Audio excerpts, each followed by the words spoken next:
ভোর রাত্রে যখন সাহরি খাইতে উঠবেন, সাহরি খাওয়ার পর ফজরের আজানের আগে আপনি 10 মিনিট 5 মিনিট একটু আল্লাহর কাছে কেবলামুখী হয়ে হাত তুলে রুমের লাইটটা বন্ধ করে একটু আল্লাহর সাথে কথা বলবেন।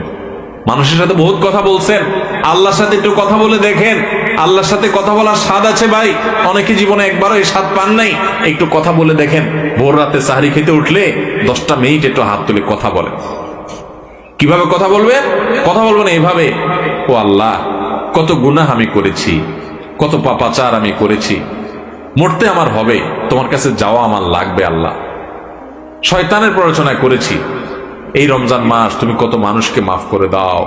নবী করিম সাল্লাল্লাহু আলাইহি ওয়াসাল্লাম বলেছেন, ওয়ালিল্লাহি উতাকাউ মিনান নার ওয়া যালিকা ফি কুল্লি লাইলা। রমজানের প্রত্যেক রাতে আল্লাহ তাআলা অনেক মানুষকে সাধারণ ক্ষমা ঘোষণা করে দেন, যে যাও অমুক অমুক অমুক অমুক যাও, তোমাদেরকে মাফ করে দেওয়া হলো, জাহান্নাম থেকে মুক্ত ঘোষণা করে দেওয়া হলো।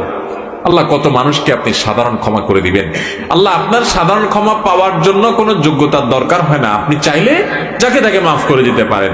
দুনিয়ার প্রেসিডেন্ট প্রধানমন্ত্রী চাইলে একটা দেশের যাকে তাকে যা খুশি তা দিয়ে দিতে পারে। তাদের যদি ক্ষমতা, তারা তো মানুষ। আল্লাহ আপনি তো মহান সৃষ্টিকর্তা, আপনি তো চাইলে আমার সব অপরাধগুলো মাফ করে আমাকে ফেরেশতা বানায় ফেলতে পারেন, পারেন না আল্লাহ? তো আল্লাহ আপনি